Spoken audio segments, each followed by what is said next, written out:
Hello everyone, आज करेंगे हम क्लास 12 का लेसन 7 जिसका नाम है सामाजिक प्रभाव एवं समूह प्रक्रम। इस लेसन के बारे में ज़्यादातर जो टॉपिक्स हैं, ज़्यादातर जो पॉइंट हैं वो ऑलरेडी आप जानते हो, लेकिन फिर भी हम एक रिवाइज करने के तरीके से हम इसको पढ़ेंगे और बिल्कुल शॉर्ट के अंदर करेंगे। सो बिना किसी देरी के लेट्स स्टार्ट। सबसे पहला क्वेश्चन है कि समूह यानी ग्रुप क्या है। एक समूह को ऐसे दो या दो से अधिक व्यक्तियों के एक संगठित व्यवस्था के रूप में परिभाषित किया जाता है जो एक दूसरे से अंतःक्रिया करते हैं।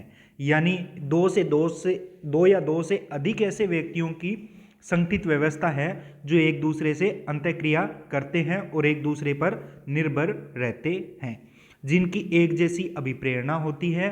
यानी अभिप्रेरणा एक जैसी, कार्य एक जैसा होता है, एक दूसरे पर निर्भर रहते हैं। सदस्यों के बीच निर्धारित भूमिका का संबंध होता है और सदस्यों के व्यवहार को नियमित और नियंत्रित करने के लिए प्रतिमान या फिर मानक नॉर्म्स होते हैं, यानी कुछ नियम भी होते हैं। तो ये क्या होता है, समूह की बात की गई है, ऐसा एक समूह होता है। अब बात करते हैं जो सोशल ग्रुप या फिर ग्रुप है उसकी क्या विशेषताएं हैं। यह दो या दो से अधिक व्यक्तियों की बात की गई है और ये एक सामाजिक इकाई है। यह ऐसे व्यक्तियों का एक समूह या फिर समुच्चय होता है जो सभी एक जैसी अभिप्रेरणा और लक्ष्य उनका एक जैसा हो। यह ऐसे व्यक्तियों का समुच्चय होता है जो परस्पर एक दूसरे पर निर्भर करे, अर्थात व्यक्ति द्वारा किया गया कार्य दूसरों के लिए कुछ परिणाम उत्पन्न कर सकता है। यानी एक दूसरे पर निर्भर करे, एक का किया गया कार्य दूसरे पर कोई परिणाम मिल सकता है। वे लोग जो अपनी आवश्यकताओं की संतुष्टि अपने संयुक्त संबंध के आधार पर कर रहे हैं, वे एक दूसरे को प्रभावित भी कर सकते हैं। यानी एक दूसरे को प्रभावित भी करते हैं, वे उनकी आवश्यकता भी प्रभावित करती है। यह ऐसे व्यक्तियों का एकत्रीकरण या फिर समूहन है जो एक दूसरे को प्रत्यक्ष और अप्रत्यक्ष रूप से अंतःक्रिया करते हैं। ऐसे व्यक्ति का एक समुच्चय होता है जिसकी अंतःक्रियाएं निर्धारित भूमिकाओं एवं प्रतिमानों के द्वारा संरचित रहती है। यानी उनकी एक निर्धारित भूमिका होती है और उनके कुछ नियम प्रतिमान होते हैं। नेक्स्ट, समूह के व्यक्तियों का एकत्रीकरण या फिर समूहन दूसरे प्रकार में विभेदित किया जा सकता है। यानी समूह के प्रकार की बात करें कि अलग अलग प्रकार के हो सकते हैं। जैसे भीड़ भी एक क्या है, सोशल ग्रुप है। तो भीड़ भी व्यक्तियों का एक समूहन या फिर एकत्रीकरण है, लेकिन इसमें एक स्थान पर, एक निश्चित स्थान पर स्थिति में संयोगवश उपस्थित रहते हैं।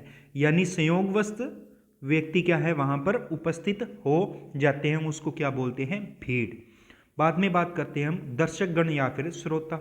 अब श्रोता तो किसी निश्चित व्यक्ति को सुनने के लिए, लीडर को सुनने के लिए आते हैं या फिर फिल्म देखने के लिए आते हैं, तो वो क्या है, किसी की बात सुनने के लिए वो क्या है, एक दर्शकगण है, ऑडियंस है। भी व्यक्तियों का एक समुच्चय है जो किसी विशेष उद्देश्य के लिए एकत्रित होते हैं और ये संयोगवश नहीं होते, क्योंकि क्राउड है वो संयोगवश होता है और जो श्रोता है वो संयोगवश नहीं होते, वो किसी निश्चित उद्देश्य के लिए आते हैं। फिर बात करते हैं हम टीम। कोई भी टीम की बात कर लो, दो लोगों की टीम हो सकती है, या फिर जैसे क्रिकेट की टीम हो गई या फिर फुटबॉल की टीम हो गई, किसी भी प्रकार की टीम किसी कार्य को करने के लिए। टीम समूह में के विशेष प्रकार होते हैं। दल के सदस्यों के प्राय पूरक कौशल होते हैं, यानी इनमें कौशल होता है, जिस लिए वो दल बना है उसके लिए वो उनमें कौशल होता है प्रत्येक सदस्य में, और वे एक समान लक्ष्य एवं उद्देश्य के लिए प्रतिबद्ध होते हैं। जैसे फुटबॉल के सभी प्लेयर हैं, उनमें फुटबॉल खेलने का क्या होगा, कौशल, स्किल होगी, और उनका लक्ष्य क्या है, जीतना, फुटबॉल खेलना उनका लक्ष्य है। अब हम बात करते हैं जो ग्रुप है और टीम है, इनके बीच में कुछ अंतर भी होता है कि उनके बीच में क्या अंतर है।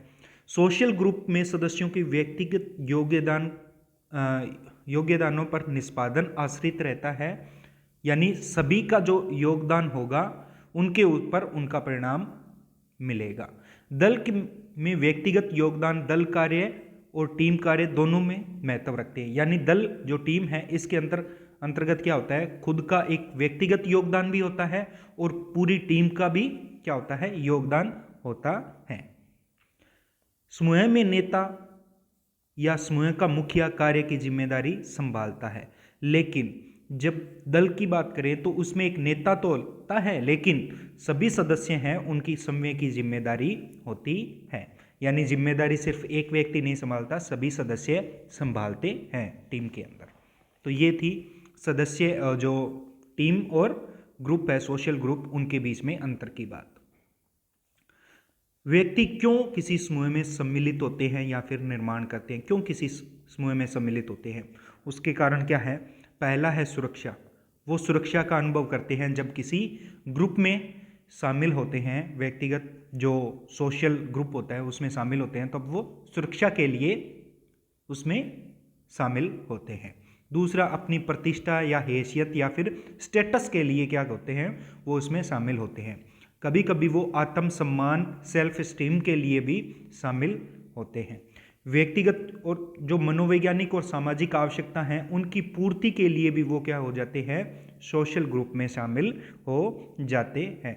या फिर उस ग्रुप से रिलेटेड कोई उनका लक्ष्य हो तो उस लक्ष्य की प्राप्ति के लिए भी वो उस ग्रुप में शामिल हो जाते हैं। ज्ञान और जानकारी की सूचना का आदान प्रदान करने के लिए भी वो क्या होते हैं, ऐसे ग्रुप्स में शामिल होते हैं। तो ये है उनके कारण कि व्यक्ति क्यों किसी ग्रुप में शामिल होगा। नेक्स्ट हम बात करें कि जो ग्रुप है उनका निर्माण कैसे होता है। तो ग्रुप निर्माण का आधार व्यक्ति के बीच संपर्क और अंतःक्रिया है। यानी अंतःक्रिया और उनके बीच में संपर्क बढ़ेगा तो ग्रुप का निर्माण होगा। जैसे दो व्यक्ति हैं, वो मिले और उनके बीच में अंतःक्रिया हुई, उनके बीच में क्या हुआ, संपर्क हुआ, तो क्या होगा, बार बार मिलने से उनका एक दो लोगों का भी ग्रुप बन गया। तो ये है उनका आधार, उनके बीच में संपर्क और उनके बीच की कोई भी किसी भी प्रकार की अंतःक्रिया। यह अंतःक्रिया निम्नलिखित दशाओं से सुगम हो जाती है। यानी यदि ये दशाएं भी मिल जाए तो वो ये अंतःक्रिया बढ़ जाती है। पहली क्या है, संनिग्ध। एक ही व्यक्ति के समूह में पुनरावृत्ति अंतःक्रियाएं हम लोगों को उन्हें समझने और उनकी अभिरुचि अभिवृत्ति को जानने का अवसर प्रदान करती है। एक समान अभिरुचि अभिवृत्ति और पृष्ठभूमि से क्या होता है, सदस्य के प्रति उसकी पसंद मुख्य निर्धारक है। यानी संनिग्ध का आप यूं अनुमान लगा सकते हो, एक दूसरे के प्रति प्रेम भाव बढ़ने से। और प्रेम भाव कैसे बढ़ेगा, जब उनकी अभिरुचि अभिवृत्ति है और पृष्ठभूमि है, जब एक समान ज़्यादातर समान मेल खाएंगी तो उनमें प्रेम भाव बढ़ेगा और उससे क्या होगा कि उनके बीच में अंतःक्रिया बढ़ेगी और ग्रुप का, सोशल ग्रुप का निर्माण होगा। दूसरी, समानता उनके बीच में बढ़ने से क्या होगी, जितनी ज़्यादातर समान फैक्टर होंगे उनसे उनके बीच में अंतःक्रिया बढ़ेगी और ग्रुप का निर्माण होगा। नेक्स्ट है समान अभिप्रेरक और लक्ष्य। यदि उनका लक्ष्य या फिर अभिप्रेरक है वो समान है तो भी अंतःक्रिया बढ़ जाएगी और क्या होगा, किसी सोशल ग्रुप का निर्माण होगा। नेक्स्ट हम बात करते हैं कि समूह निर्माण की अवस्थाएं कौन कौन सी है। तो समूह निर्माण की अवस्थाएं हैं, पहला है निर्माण, दूसरा है द्वंद्व, फिर है स्थायीकरण, फिर है निष्पादन और फिर है निष्कासन या अस्वीकरण। तो ये क्या है, समूह निर्माण की अवस्थाएं हैं। टेकमैन नाम का मनोवैज्ञानिक है, इन्होंने समूह निर्माण के लिए 5 विकासात्मक अनुक्रमों या फिर अवस्थाओं को बताया है। कौन कौन सी अवस्थाएं हैं, निर्माण या आकृतिकरण अवस्था, फॉर्मिंग स्टेज। दूसरी है विप्लव या फिर झंझावत या फिर स्टॉर्मिंग जो स्टेज। फिर तीसरी है प्रतिमान या फिर मानक निर्माण अवस्था यानी नॉर्मिंग स्टेज। चौथी है निष्पादन या फिर परफॉर्मिंग स्टेज। और पांचवी है समापन की अवस्था, समापन एडजॉर्निंग स्टेज। तो ये 5 अवस्था किसने दी थी, टेकमैन ने बताई थी कि समूह निर्माण की ये समूह, कोई भी समूह का निर्माण है वो इन 5 अवस्थाओं से होकर के गुजरता है, टेकमैन ने बताया था। समूह निर्माण की प्रक्रिया की अवधि में समूह की एक संरचना भी विकसित होती है। जब समूह का निर्माण हो रहा है तो उस दौरान एक समूह की संरचना विकसित होती है, उसको हम समूह संरचना ग्रुप स्ट्रक्चर के रूप में जानते हैं। अब ये ग्रुप स्ट्रक्चर है क्या, इसके 4 घटक हैं। और ये क्यों निर्मित होती है? जब अंतःक्रिया करते हैं सदस्य तब निर्मित होती है। और इनके 4 घटक कौन कौन से हैं, यानी ग्रुप स्ट्रक्चर है वो किन से मिलकर बनी होती है, ये मान लीजिए। तो पहली है भूमिकाएं, यानी व्यक्तियों की अलग अलग रोल होंगे, प्रत्येक व्यक्ति है, प्रत्येक सदस्य का अलग अलग रोल होगा। तो उससे पहला ये है घटक या फिर समूह संरचना का पहला आधार मान सकते हो कि 4 आधार है, 4 घटक हैं जिनसे समूह संरचना बनती है। दूसरा है प्रतिमान, नॉर्म्स या फिर जो नियम है वो क्या है, इसके घटक हो गया दूसरा। तीसरा है हैसियत या फिर स्टेटस या फिर प्रतिष्ठा। और चौथा हो गया कोहेंसीनेस या फिर सशक्तता, जैसे कोहेंसीनेस यानी एकता, अखंडता। तो इस प्रकार की जो विशेषताएं हैं वो किस में आती है, कोहेंसीनेस में आती हैं। तो ये 4 प्रकार के घटक हैं, वो इनसे मिलकर क्या बनता है, समूह की संरचना बनती है और इनकी आधार पर समूह का निर्माण होता है। अब समूह के प्रकार की बात करें। समूह के प्रकार में पहले तो हम बात करेंगे प्राथमिक समूह और द्वितीयक समूह में, यानी समूह प्राथमिक और द्वितीयक हो सकते हैं। प्राथमिक समूह यानी जिनसे आप ऑलरेडी जब पैदा होते हो तब ऑलरेडी जुड़े हुए होते हो, जैसे आपकी जाति हो गई, आपका धर्म हो गया, आपकी संस्कृति हो गई, तो आप जुड़े हुए हो। द्वितीयक समूह जिनमें आप अपनी इच्छा से जुड़ते हो, जैसे किसी राजनीतिक दल में जुड़ गए, किसी भी ग्रुप में जुड़ गए, जो आप अपनी इच्छा से जुड़ते हो, वो आगे द्वितीयक समूह के अंतर्गत। अब बात करते हैं हम औपचारिक और अनौपचारिक समूह की बात कर रहे हैं।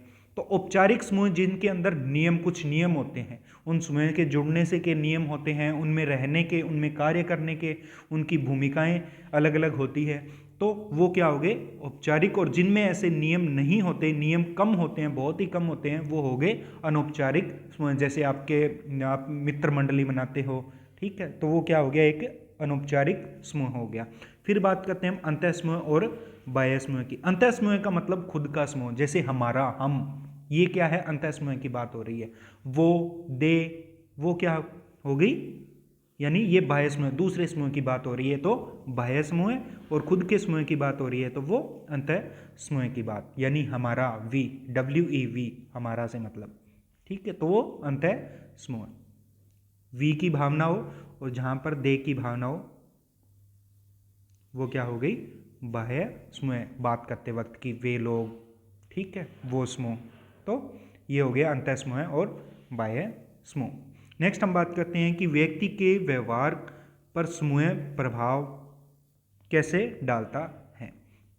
दूसरों की उपस्थिति में एक व्यक्ति अकेले किसी कार्य का निष्पादन करता है तो उसका क्या होता है, कार्य कभी बढ़ जाता है। कार्य बढ़ने का मतलब आसानी से वो कर लेता है या फिर अच्छा निष्पादन करता है, जिसको हम बोलते हैं सोशल फैसिलिटी, सोशल फैसिलेशन। इसको हमने अभी पिछले ही अध्याय में पढ़ा था, सामाजिक सुकरणीकरण, जिसको हमने अभी पिछले अध्याय में पढ़ा था कि जब कोई व्यक्ति क्या होता है कि एक तो अकेले किसी कार्य को कर रहा है, इसकी बजाय जब वो किसी तब करे जब उसको लगे कि लोग देख रहे हैं मुझे, ठीक है, दूसरों की उपस्थिति में करे, तब वो अच्छा निष्पादन करता है, अच्छे से रिजल्ट उसका सामने आता है। तो इसको क्या बोलते हैं, सामाजिक सुकरणीकरण कहते हैं।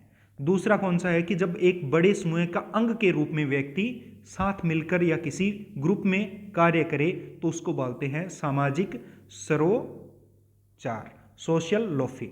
तो सोशल लोफिंग का मतलब जब किसी ग्रुप में रह करके कोई कार्य करे, अगर किसी ग्रुप में रह के कोई कार्य करेगा तो उसमें मेहनत है वो व्यक्ति को कम करनी पड़ेगी, यानी पूरा ग्रुप मेहनत कर रहा है, अकेले को वो काम नहीं करना पड़ रहा, तो पूरा ग्रुप मेहनत कर रहा है, तो इसी को ही क्या बोलते हैं, सोशल लोफिंग।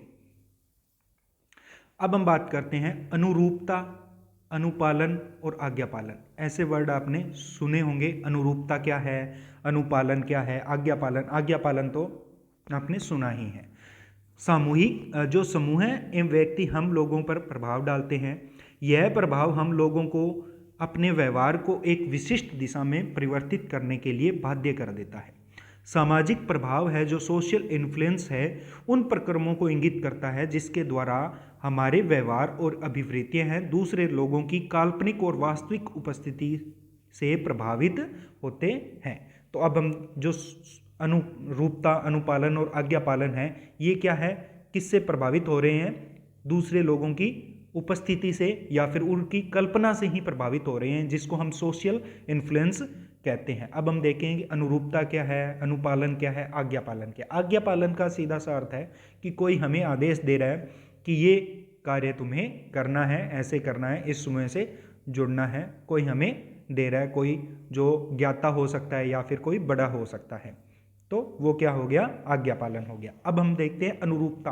अनुरूपता का अर्थ हो गया कि हम किसी और को देखकर हम उसके जैसा व्यवहार कर रहे हैं।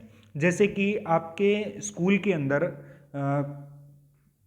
ये नियम बना कि आपको मोबाइल है वो क्लास में नहीं लेके जाना, तो आपके जो सहपाठी हैं, आपके क्लासमेट्स हैं, जो मित्र हैं, उन्होंने ये कहा कि हम धरना देंगे कि हम क्लास में लेके मोबाइल बैठेंगे।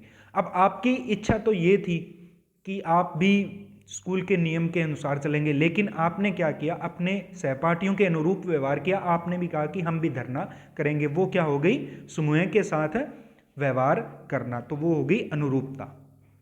अनुरूपता का अर्थ समूह प्रतिमान या मानक अर्थात समूह के अन्य सदस्यों की प्रत्याशाओं के अनुसार व्यवहार करना, यानी समूह के अन्य सदस्य जैसा व्यवहार चाहते हैं उनके जैसा व्यवहार करना, वो क्या है, अनुरूपता है।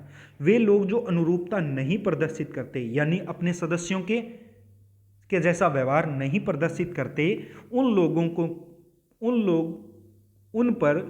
लोगों की तुलना में अधिक ध्यान जाता है जो अनुरूपता का प्रदर्शन करते हैं। यानी जो नहीं प्रदर्शन करते, उन सदस्यों के साथ व्यवहार नहीं करते, उन पर अधिक ध्यान जाता है कि ये नहीं कर रहा है ऐसा व्यवहार जैसा बाकी लोग कर रहे हैं, अलग दिखेगा। इनको विषमान्य या फिर अनुपंथी या फिर अस्वीकारवादी भी कहा जा सकता है, यानी वो जो ग्रुप उनका व्यवहार कर रहा है वैसा व्यवहार नहीं कर रहे।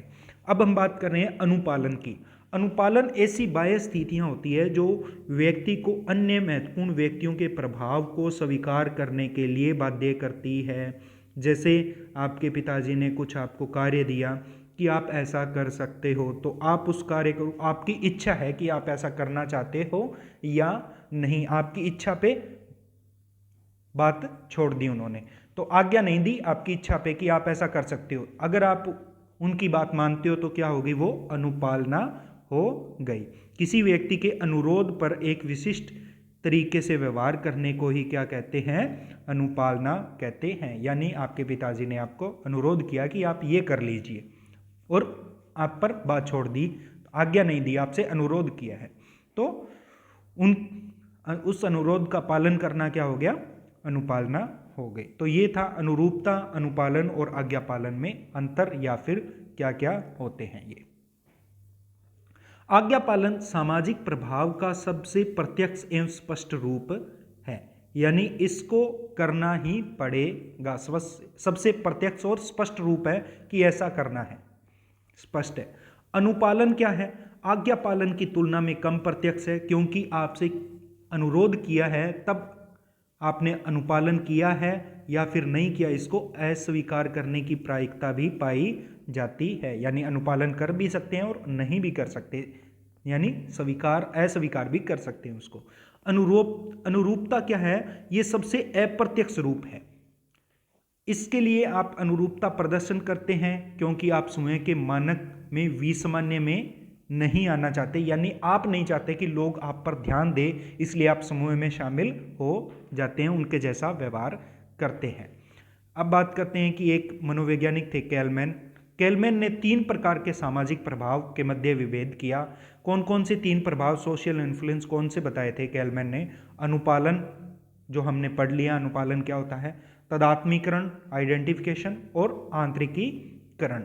अब अनुपालन पढ़ लिया, तदात्मीकरण क्या है, सहमति तलाशने या फिर आइडेंटिटी तलाशने पर आधारित प्रभाव प्रोसेस को क्या बोलते हैं, हम तदात्मीकरण कहते हैं। और आंतरिकीकरण, जब सूचना तलाशने की बात आई या फिर जानकारी किसी को तलाशना हो, तब उस प्रोसेस को क्या बोलते हैं, आंतरिकीकरण कहते हैं। अब हम बात करते हैं सहयोग एवं प्रतिस्पर्धा। अब सहयोग को भी जानते हो आपकी सहयोग क्या है, और कंपटीशन प्रतिस्पर्धा भी क्या है। सहयोग यानी किसी ग्रुप में सहयोग करना, और प्रतिस्पर्धा यानी आपस में या फिर किसी अन्य ग्रुप के साथ में प्रतिस्पर्धा करना किसी उनसे आगे निकलने के लिए। जब समूह किसी साझा लक्ष्य को प्राप्त करने के लिए एक साथ कार्य करते हैं तो हम उसे सहयोग कहेंगे। सहयोगी स्थितियों में प्राप्त होने वाले प्रतिफल सामूहिक पुरस्कार होते हैं, न कि व्यक्तिगत पुरस्कार। यानी ये सामूहिक पुरस्कार होगा, किसी व्यक्तिगत का नहीं होगा। हालांकि जब समूह के सदस्य समन्वय के लाभ उठाने के लिए, समन्वय का लाभ बढ़ाने के लिए प्रयास करते हैं और अपने स्वार्थ को सिद्ध करने के लिए कार्य करते हैं, तब इस परिणति को क्या बोलते हैं, प्रतिस्पर्धा, कंपटीशन का नाम दिया जाता है। यद्यपि एक समूह में व्यक्तियों के बीच में प्रतिस्पर्धा द्वंद्व और असमंजस के रूप में हो सकता है। यानी एक समूह के बीच में द्वंद्व भी हो सकता है, द्वंद्व और असमंजस के रूप में हो सकता है, एक समूह के बीच में हो। और जब दो समूहों के मध्य हो तब इसको सशक्ति और एकात्मकता की वृद्धि होती है। यानी दो समूह हैं, वो आपस में इनके बीच में कंपटीशन हो तो प्रत्येक समूह के बीच में एकात्मकता, एकाग्रता और एकता की भावना बढ़ेगी, यदि दो समूह के बीच में हो तब। नेक्स्ट हम बात करते हैं कि जब जो संयोग है या फिर प्रतिस्पर्धा है, इसका निर्धारण किन कारकों से होगा। पहला है परितोष संरचना, यानी जो परितोष है, आपको जो प्राइज मिलने वाला है वो कितना है, कैसा है। तो यदि वो प्राइज ज़्यादा है तो क्या होगा, प्रतिस्पर्धा कम हो जाएगी। यदि कम है तो वो क्या होगा जाएगा, प्रतिस्पर्धा ज़्यादा हो जाएगी। अंतर्व्यक्तिगत संप्रेषण, जिन लोगों में प्रतिस्पर्धा होनी है, यदि उनके बीच में संप्रेषण, कम्युनिकेशन बढ़ेगा तो प्रतिस्पर्धा कम रहेगी। यदि कम्युनिकेशन कम होगा तो प्रतिस्पर्धा ज़्यादा होगी। परस्परता, परस्परता का अर्थ है कि लोग जिस चीज़ को प्राप्त करना चाहते हैं उनको लौटाने में कृतज्ञता का अनुभव करना। यानी परस्परता बढ़ेगी, उनके बीच में कृतज्ञता बढ़ेगी तो क्या होगा, प्रतिस्पर्धा कम। और वहीं यदि परस्परता कम होगी तो क्या होगा, वहाँ परस्परता कम होगी तो प्रतिस्पर्धा बढ़ेगी, और कम होगी तो इसका उल्टा होगा। नेक्स्ट, सामाजिक अनन्यता, सोशल आइडेंटिटी। हमने शायद तीसरे या फिर फोर्थ जो चैप्टर है उसके अंतर्गत ये पढ़ा था, तो आप देख लेना। सोशल आइडेंटिटी कहाँ पढ़ा था एग्जैक्ट मुझे याद नहीं है, पर ये कर लिया गया है। यानी सोशल आइडेंटिटी सीधी सी बात है, समाज में अपना नाम बनाना, अपनी पहचान बनाना, वो क्या है, सोशल आइडेंटिटी है। यानी किस रूप में जानते हैं आपको समाज के लोग। अंतर समूह दमन, द्वंद्व, यानी दो समूह हैं उनके बीच में प्रतिस्पर्धा बढ़ी या फिर कोई द्वंद्व बढ़ गया तो उसको क्या बोलते हैं, अंतर समूह दमन। द्वंद्व एक ऐसा प्रक्रम है जिसमें एक व्यक्ति या समूह का प्रत्यक्षण करते हैं और दूसरे व्यक्ति या समूह के विरोधी हितों को रखते हैं। यानी खुद के तो हित की बात कर रहे हैं और दूसरे के हित की अवहेलना कर रहे हैं, तब क्या होगा, द्वंद्व उनमें होगा समूह के बीच में। और दोनों पक्ष एक दूसरे का खंडन करने का प्रयास करते हैं। आपने न्यूज़पेपर में भी सुना होगा, दो गुटों में लड़ाई हो गई, ये विवाद चल रहा है वगैरह वगैरह, वो क्या है, अंतर समूह द्वंद्व है। यहाँ न केवल एक दूसरे का विरोध किया जाता है बल्कि दोनों पक्ष क्या है, एक दूसरे पर शक्ति का प्रदर्शन करने का भी प्रयास करते हैं। एक देश है वो क्या है, एक बड़ा सा समूह ही है। तो आप समझिए कि जो अंतर समूह द्वंद्व है वो यूं समझिए कि जब जैसे भारत और पाकिस्तान है उनके बीच में द्वंद्व की बात चल रही है, तो आपको अच्छे से इसको समझ पाओगे। व्यक्तियों की तुलना में समूह अधिक आक्रामक पाए जाते हैं, प्राय द्वंद्व बढ़ता है। आक्रामकता बढ़ेगी तो द्वंद्व भी बढ़ेगा। अब द्वंद्व समाधान की युक्तियां क्या क्या हो सकती है। उच्च कोटि के लक्ष्य निर्धारित करना, कि हाँ दोनों समूह उनको बता दिया कि आप अपने लक्ष्य है ऊंचे रखो, थोड़े से ये नीचे लड़ाई झगड़े वाले मत रखो। फिर बाद में प्रत्यक्षण में परिवर्तन करना, उनके प्रत्यक्षण हैं उनमें, उनकी सोच में, उनमें परिवर्तन करना। अंतर समूह के संपर्क को बढ़ाना, तो उनके समूह में जब संपर्क बढ़ जाएगा आपस में, दोनों समूह में जब संपर्क बढ़ेगा तो क्या होगा, द्वंद्व कम हो जाएगा। समूह की सीमाओं का पुनः निर्धारण करना, यानी एक दूसरे की क्षेत्र में, एक दूसरे के सीमा में नहीं घुसेंगे। एक दूसरे का जो एरिया है, जो भी फील्ड है, वर्क करने का हो सकता है, किसी भी तरीके का हो सकता है, उसमें आप हस्तक्षेप नहीं करोगे। फिर समझौता वार्ता, जब कोई विवाद की स्थिति आ जाए तब उनके बीच में कोई समझौता कराने वाला हो जिससे द्वंद्व का समाधान हो सके। फिर आ गया संरचनात्मक समाधान, जैसे जो न्याय की सिद्धांत है उनके आधार पर उनका समाधान करना। फिर आ गया कि दूसरे समूह के मानकों का आदर करना, कि आपको बोल दिया जाए कि दोनों समूह वो एक दूसरे के मानक हैं, नियम हैं, उनका आदर करेंगे, किसी को क्या गलत नहीं बोलेंगे। तो ये क्या है, द्वंद्व जो होता है समूह के बीच में, उनके समाधान की युक्तियां हैं। तो आज के चैप्टर में इतना ही। आई होप आपको समझ में आया होगा। अगर आपको किसी भी प्रकार का डाउट हो तो आप नीचे कमेंट करके पूछ सकते हैं। मिलते हैं नेक्स्ट क्लास में जल्द ही, तब तक के लिए स्टे ट्यून।